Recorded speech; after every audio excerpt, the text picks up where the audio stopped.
Welcome to EPJ Pathshala. I am Pirzada Rauf. I am teaching at Jindal Global University, and today we will deal with regional policy models and resource management. The content of this course is resource location at a regional level, regional policies, and resource management, and also the critical evaluation of those policies.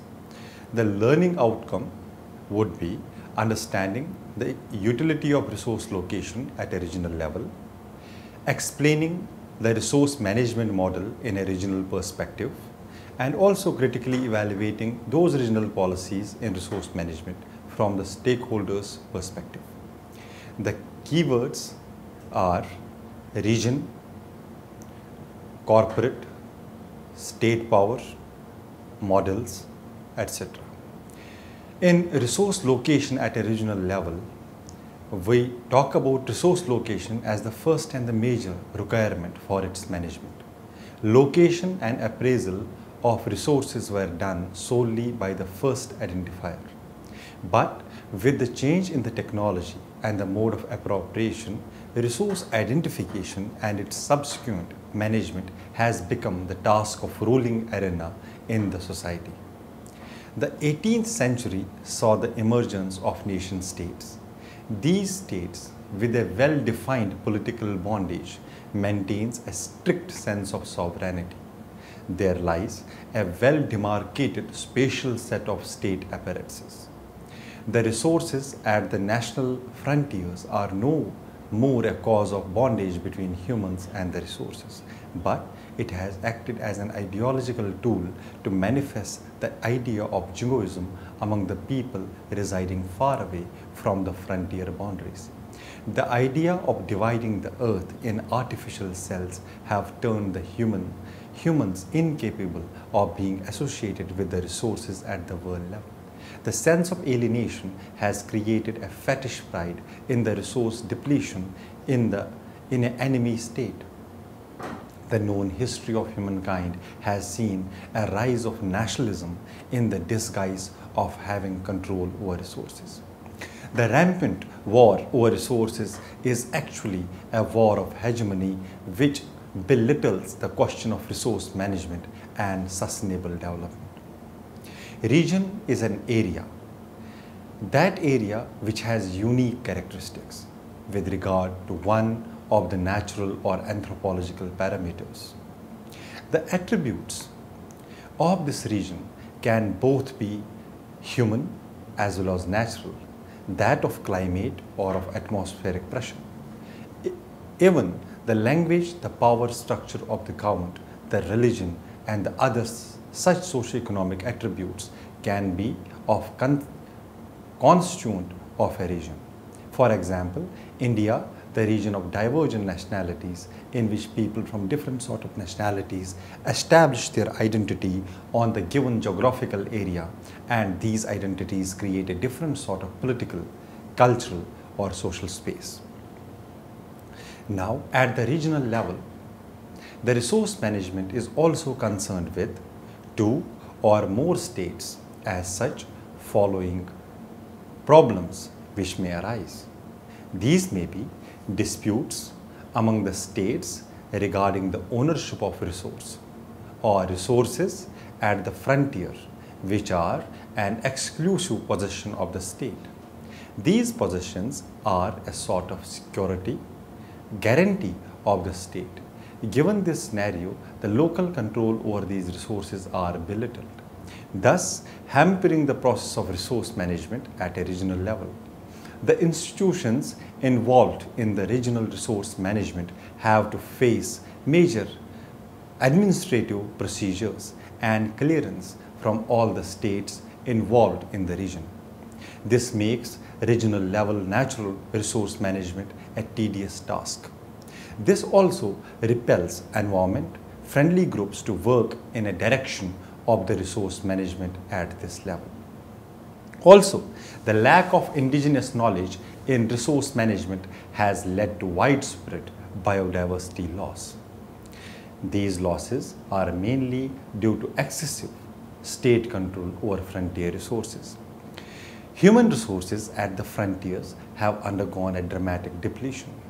Disassociated from the cultural ties, the human becomes subject of a particular state. These associations build labor for the national cause, but in essence, it has delinked the human interaction with the nature and its de facto management. Planning the regional spatial system. The resource system exists on a given geographical space that varies with time. In large part of the globe, the pattern of resource distribution, the techniques available with the state to harness the available resources, it determines the planning need of the state or non-state actors involved in resource management. But the planning for the resource development is not available at each regional level.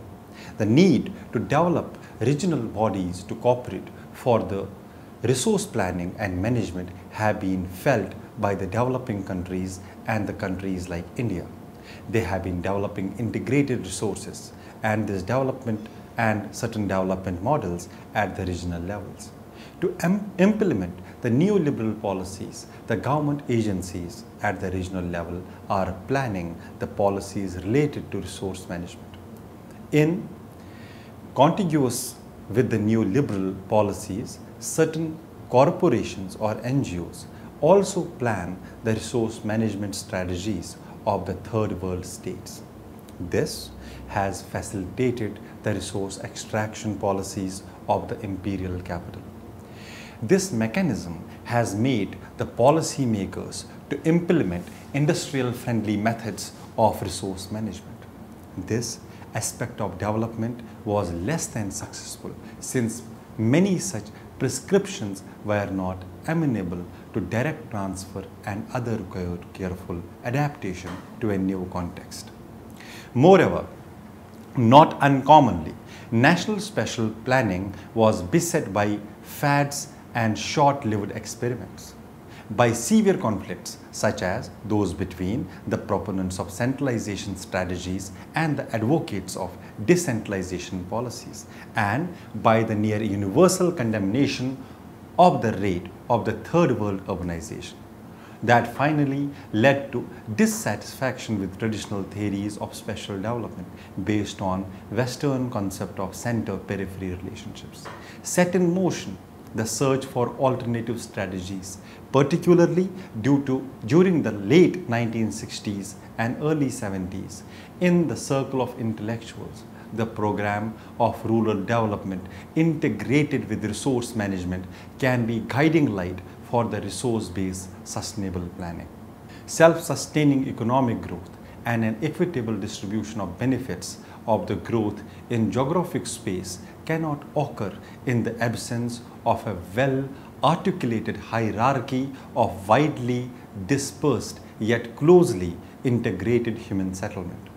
The metropolitan areas, intermediate regional cities, market towns and villages that perform specialized and diverse production, distribution, consumption and exchange functions with no exceptions. The economic set in the developing countries are incapable of working out any resource-based developmental agenda. In those countries, human settlements rarely constitute a functional hierarchy, and for this reason they fail to provide an inter-meshed system of exchange that will provide the requisite incentives for increased application of labor, capital and human skills. Here, instead of emerging as economic systems with different prospects, with dispersed market towns, linking rural and urban centers, developing nations remain village, household and small group economies that do not provide large enough markets for commercial agriculture or a network of industrial production and exchange. The population scattered around different remote regions can be used to mobilize the resource concentration and the management policies. There is a little reason to save and invest. Specialization and division of labor do not occur. the opportunities for market expansion and non-agricultural employment are few. The primary access to resources are made through social interactions of people. The poor conditions of the people and the backward superstitious beliefs also act as a hindrance to the resource management techniques. Besides, the marginal area faces the spatial discrimination in terms of having less access to the technologies provided by the government. This hinders the development process of resources management. Further, their general lack of access to such urban-based facilities and services as basic health, education, social services is virtually universal. Their limited access of external market towns and larger regional centers in which the services and the facilities fundamental to the sustained rural resource development are located, places marginal areas and their inhabitants at a severe disadvantage, as does their lack of territorial integration and cohesion. If marginal areas are to be transformed to satisfy basic human needs through self-reliant development, a balance must be struck between internal, territorial, integration of renewable, natural and human resources within a marginal area and the exogenous links that integrate it within the larger national and international economies. The third world countries have sidelined the imperialist agenda to control the resources of their countries.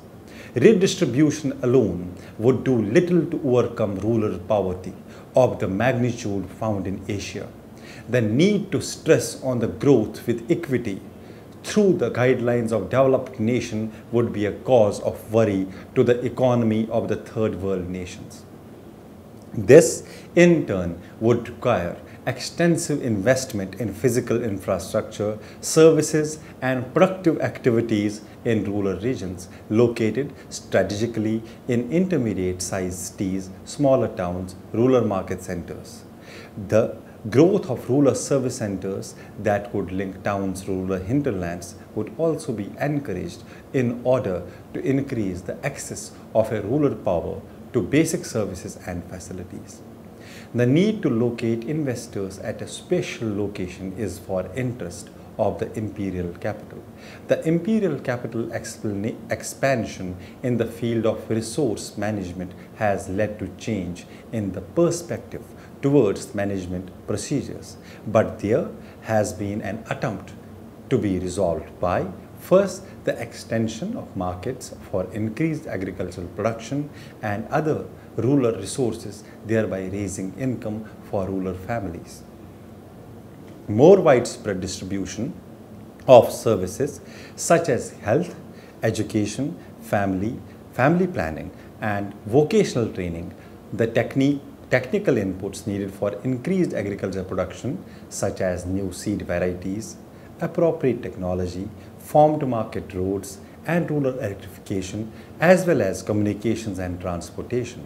Third, the creation of new rural employment opportunities schemes, especially in agro-processing, agro-business, small-scale manufacturing, and cottage industries that use local resources as the primary inputs for production, and as fourth, a slowdown in the rate of alteration of the pattern of rural-urban migration. But the pattern and the composition of spatial systems and the roles of various types of settlements differ drastically among developing nations. And any serious effort to shape spatial systems to promote more equitable and widespread development, especially in marginal zones, requires careful analysis and planning. Ruddle and Grandshaft point towards the dangers of inappropriate developmental policies in marginal regions.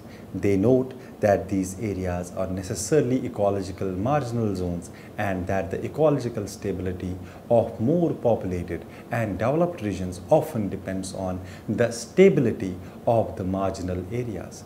Major disruptions of the ecological system in the marginal areas would have adverse effects on more developed areas of the country. Moreover, development is inappropriate or ill-considered, it would likely leave people in marginal regions worse off and more alienated.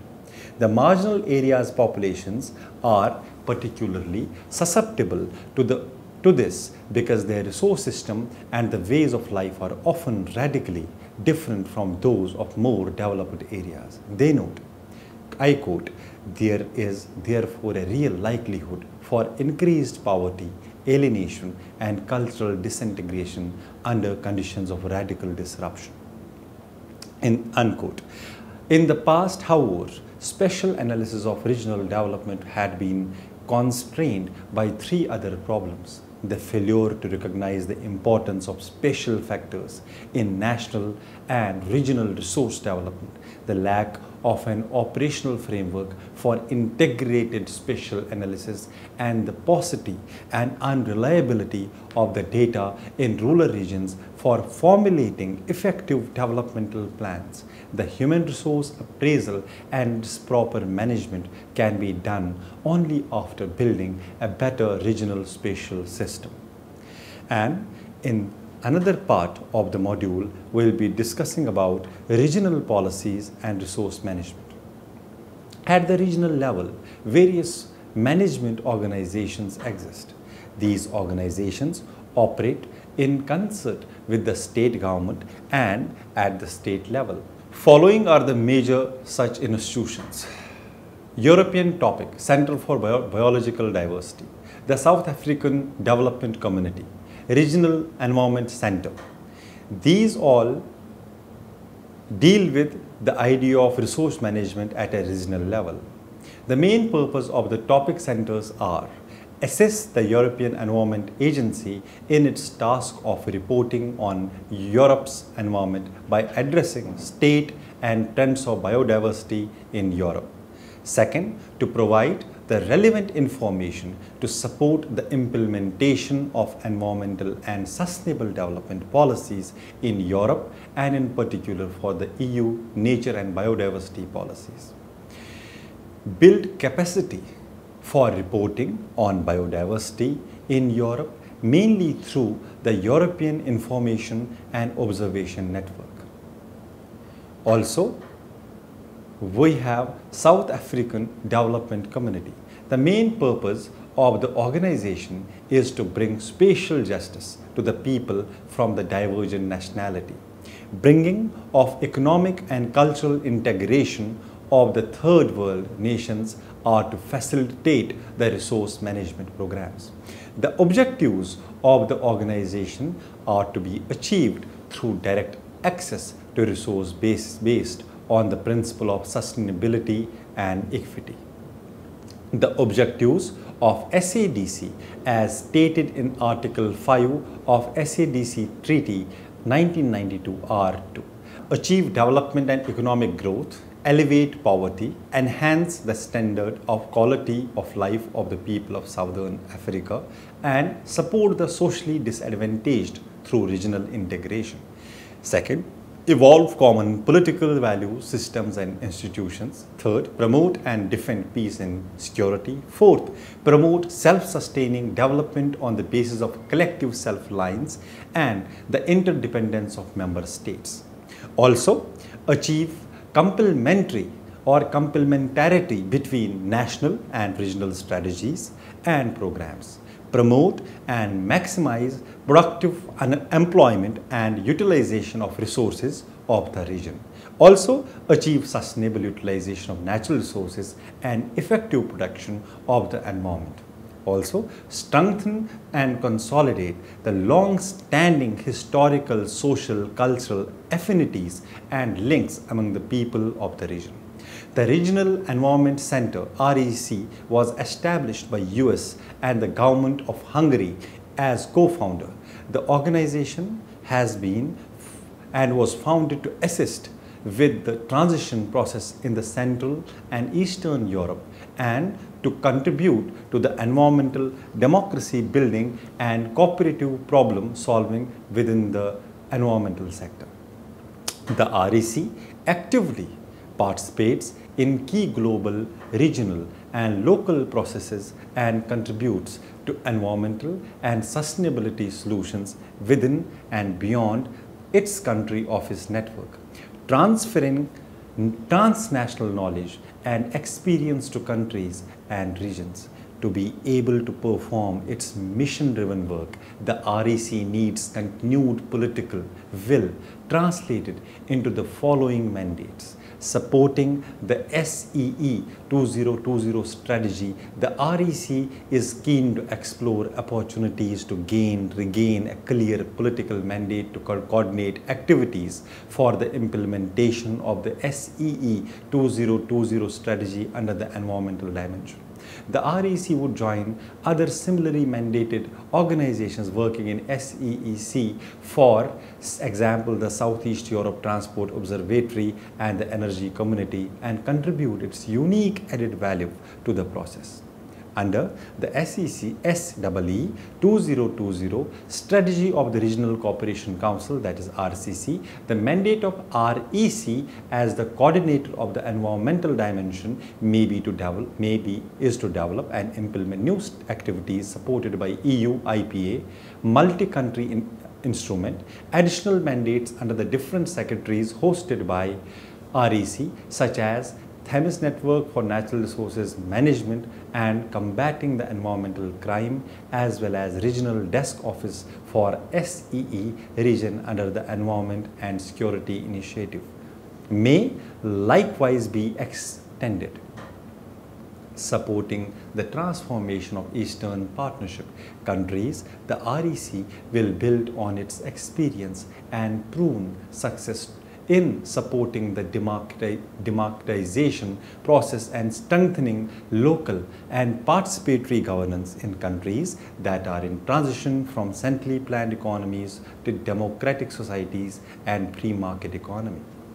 Support will be offered through flagship projects, for example, through the promotion of local environmental and energy action plans LEAPS and the enhancement of civic engagement in municipalities in Eastern Partnership countries such as Ukraine.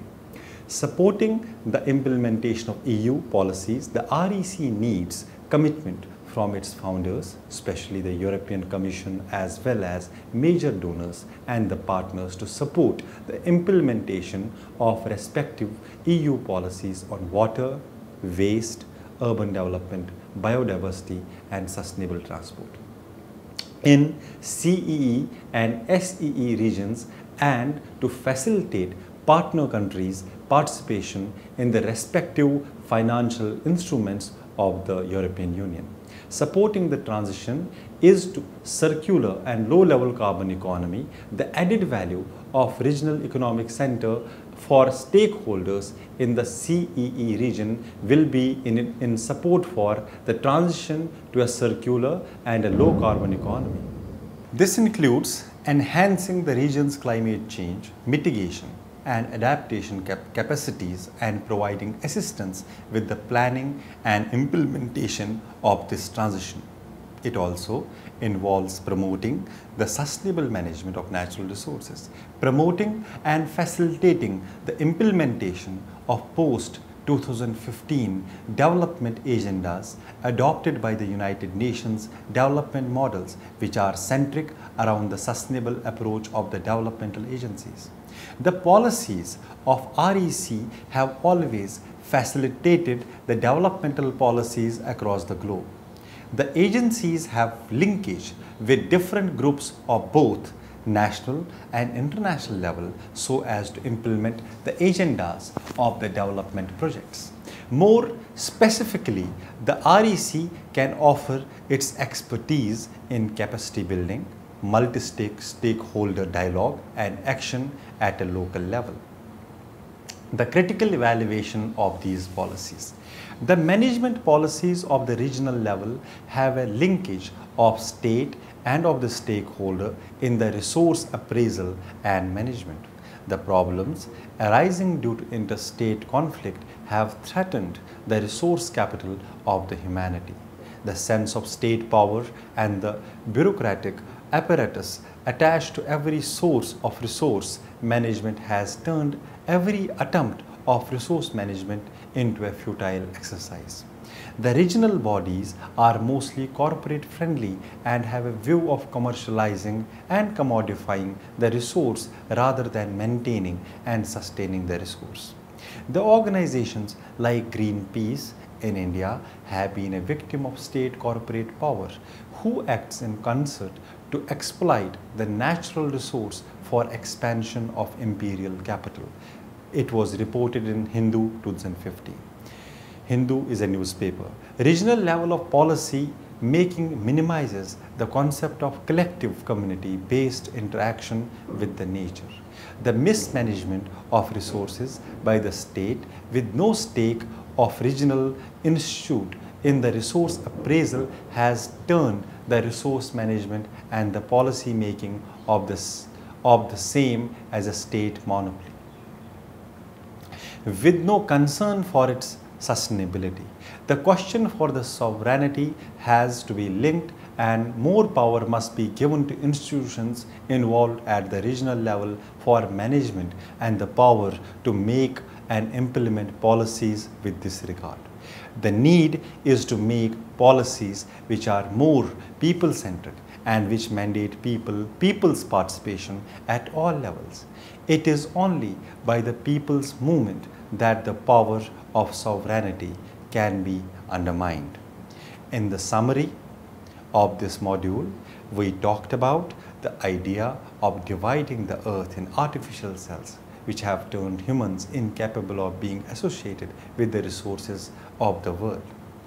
The sense of alienation has created a fetish pride in resource depletion in the enemy state. The known history of humankind has seen rise of nationalism in disguise of having control over resources. The added value in REC will be for the low carbon emission. This includes promotion of resource management. The institution also provides assistance for resource appraisal and management. Since the state power and the bureaucratic apparatus attached to every source of resource management has turned every attempt of the resource management into a very futile exercise. Thank you.